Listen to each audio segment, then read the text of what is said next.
Alors, en tant que femme, je trouve qu'on se sent très facilement rongé de culpabilité quand on a l'impression de pas en faire assez pour les autres. Et si on fait quelque chose juste pour soi, eh ben, des fois, on se sent mais carrément pas à notre place. Donc, ça te parle peut-être franchement là ce que je suis en train de te dire.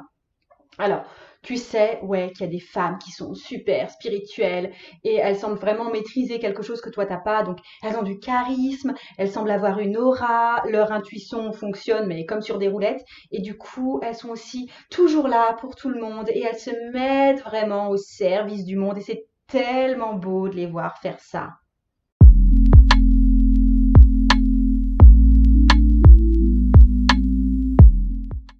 Si tu me connais pas encore, je m'appelle Margot, je suis psychopraticienne spirituelle et je suis également tarologue. Bref, toi, là, tu te sens peut-être juste normal par rapport à ces femmes spirituelles trop lumineuses.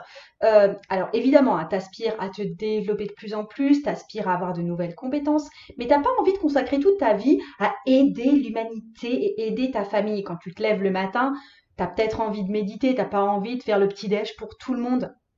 Le soir, quand tu as fini le boulot, tu as envie de te poser peut-être pour écrire dans ton espace personnel ou d'aller faire de la danse ou d'aller faire du yoga. T'as pas envie d'être forcément au service de tout le monde, d'être là pour tout le monde. Alors ouais, ce que tu dois faire, c'est que parfois tu lis un bon bouquin juste pour toi, mais peut-être que ça s'arrête là.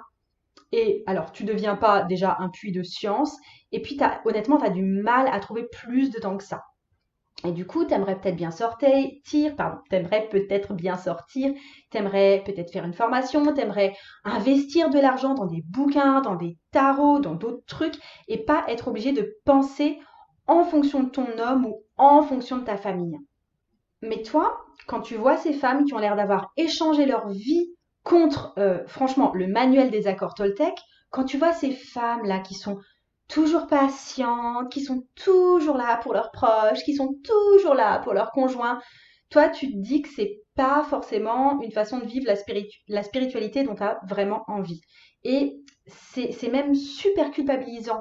Franchement, cette attitude, je trouve que c'est assez religieux. euh, ce truc de se sacrifier pour tous les autres. Il y a ce truc de soi au service du monde et le monde t'aimera et du coup t'iras au paradis, hein, forcément.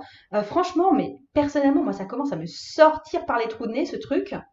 Après, je te jette pas la pierre parce que ben moi aussi j'ai longtemps cru qu'être spirituel, c'était être patiente, c'était prendre sur soi, c'était être une bonne personne de A à Z. Et par exemple, mon ex, il me répétait que je participais pas assez aux projets de travaux de la maison. Et bah, au point que je commençais à croire que j'étais vraiment paresseuse, que j'étais vraiment égoïste.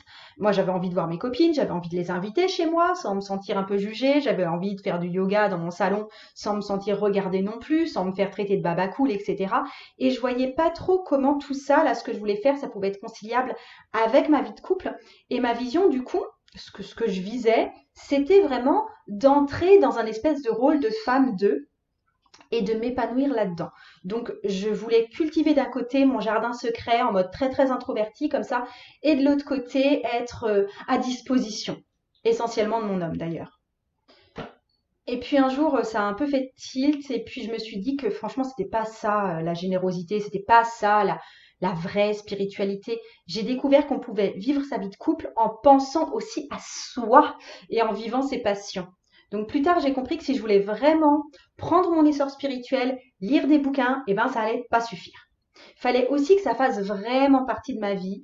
Euh, et que les personnes autour de moi, à commencer par mon homme, allaient remarquer que ça faisait vraiment partie de ma vie. Et pour ça, il n'y avait pas de manuel. Mais c'est quand même ce que j'ai fait. Et bon, pour ceux qui connaissent mon histoire, je ne sais pas si tu connais mon histoire, j'ai trouvé le courage à un moment de me séparer du père de mes enfants. Je me suis mise en couple avec celui qui est devenu mon mari, là, avec qui je vis. Et là, j'ai vraiment posé des nouvelles bases dans ma vie et dans ma vie de couple. La suite, bah, tu la connais parce que c'est ce que tu peux voir sur YouTube, c'est ce que tu peux voir de moi aussi sur Instagram. Les gens qui te disent que la spiritualité, c'est se sacrifier pour le bien de l'humanité ou au moins de ta famille, franchement, c'est du flan. Les personnes qui te disent qu'il faut sacrifier ton bonheur pour le bonheur des autres, à commencer par ton homme, c'est du flan. Je déteste cette idée de sacrifice qui est tellement belle, comme si on devait tous devenir soit des Jésus, soit des Mères Teresa, parce que pour moi, franchement, c'est l'inverse qui s'est produit. J'ai eu l'impression de revivre, de respirer le jour où je me suis octroyé du temps pour moi d'abord. J'ai acheté du matériel ésotérique, hein, et je l'ai exposé à la vue de tous. C'est dans mon salon. Tu as vu des vidéos où c'est dans mon salon. Alors qu'avant, j'avais l'impression un peu de devoir me cacher. Je suis partie plusieurs fois en formation. Je suis aussi partie seule en voyage. J'ai pas culpabilisé. Alors qu'avant, si je faisais ce genre de truc, un peu, je culpabilisais comme si j'avais trompé mon mec, quoi. Alors que franchement, non, enfin, voilà, il n'y avait pas de raison. Euh, et là, le temps que je passe avec mon homme et les choses que je fais avec lui, je les fais à fond et je suis à 100% présente parce que c'est précieux pour moi, parce qu'il existe autre chose dans ma vie que des temps juste pour lui. Et j'ai pris confiance en moi, mon entreprise, elle s'est solidifiée sur le même temps, elle a grandi, j'ai quitté le salariat, j'ai eu aussi de nouvelles amies et j'ai goûté pour la première fois vraiment à des fondamentaux dans ma vie. C'était déjà essentiel pour moi, mais je l'avais pas vraiment expérimenté en vrai dans ma vie, c'est-à-dire la liberté, l'indépendance, l'amour et la spiritualité, oui. Donc tout ça parce que je me suis autorisée à ne pas vivre pour quelqu'un d'autre. Alors il y a des femmes qui ressentent le vrai besoin d'être dans un état d'esprit de sacrifice dans leur couple, et il y a d'autres femmes qui se servent de leur couple comme d'une base pour s'accomplir et développer leur spiritualité. Et je suis plutôt dans ce deuxième cas. Moi, j'aimerais que tu vois pas ton couple comme quelque chose qui t'empêche de vivre pleinement ta spiritualité. Ça devrait au contraire être un tremplin pour ça. Donc, si certaines femmes, elles font tout pour les autres, elles ont une conduite franchement maso, hein, c'est leur choix. Mais ça, c'est pas une règle de la vie de couple. Quand tu es dans ton couple à toi, je dis bien là, ton couple à toi, pas le couple de quelqu'un d'autre, pas le couple que tu as vu dans les bouquins, pas le couple que tu as vu dans les films, c'est toi qui fixes les règles. Et donc, et les règles, elles sont pas fixées là par des figures spirituelles qui vivaient même pas en couple. Ok? Si t'aimes faire plaisir, si t'aimes rendre service, c'est tant mieux. Tu vas pouvoir donner énormément et dans le plaisir. Mais si tu as aussi envie d'avoir une existence propre et de t'accorder du temps à toi, tu peux aussi vivre une expérience de couple épanouie. Alors jusqu'au 19 avril seulement, j'ai mis en promotion ma formation Ensorcelez-le, qui aide les femmes qui trouvent qu'elles ne reçoivent pas assez de la part de leur partenaire à susciter plus d'amour et de partage dans leur couple. Le lien, c'est dans le descriptif. Et ce que je te propose aussi, c'est d'avoir accès gratuitement à la toute première vidéo de ce cours. C'est un cours en vidéo, donc j'ai mis à disposition la toute première vidéo. Donc ça, c'est aussi en dessous de cette vidéo-là.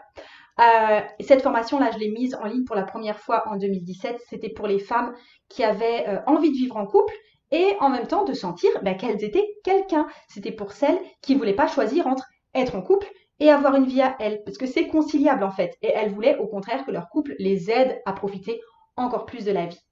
C'est clair qu'avant, on attendait de la femme qu'elle serve son homme. Et lui-même, il allait servir la société en allant au travail. Donc la femme, c'était son homme, les enfants, la maison, et le plaisir aussi d'être dévouée à tout ça, d'avoir cette utilité-là. Mais aujourd'hui, là, honnêtement, tu as le choix d'avoir ton propre travail, ton propre argent, tes propres passions, tes propres amis, ta propre vie spirituelle, et d'être vraiment mais quelqu'un à part entière. Et pour découvrir comment ça se passe, c'est dans ma formation, et moi je t'embrasse. Salut!